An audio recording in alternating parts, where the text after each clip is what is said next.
Потврдата за прележан COVID-19 да важи 180 дена, а не 45 како што е во актуелната одлука.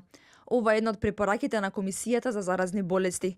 Овие потврди ќе важат за патување и за сега не се размислува за укинување на ваквите сертификати. Од Комисијата апелираат граѓаните да се вакцинираат со трета доза, со оглед на тоа дека анализите покажуваат дека е мал процентот на заболени кои завршиле со смртен исход, а примиле бустер доза. Според нивните статистики, 6 лица кои примиле бустер доза починале во јануари годинава. Трите дози во моментот се тие кои даваат гаранција над 95% за заштита од смрт. И повторно, тука има еден мал процент можност и човек вакциниран со 3 дози да заврши лошо, но шансите тоа да се случи се многу мали.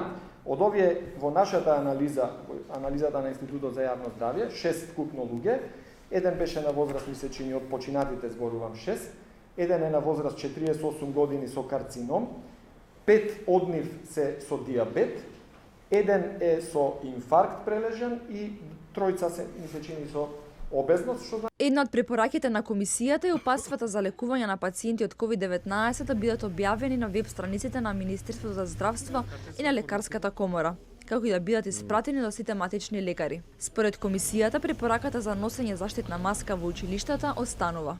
Не е разговарано за ставот за носење или не носење маски во училиштата, меѓутоа ставот на Светската здравствена организација, на Европскиот центар за контрола на болести е дека во затворени простори, па дури и во училиштата, треба да се носат маски од 6 годишна возраст па нагоре. Според последниот извештај на Институтот за јавно здравје, минатата недела се регистрирани 9982 нови случаи и се бележи намалување од 16,2% во однос на минатата недела. Пријавени се 147 смртни случаи во 24 градови во текот на минатата недела, што е за 0,7% помалку во однос на претходната.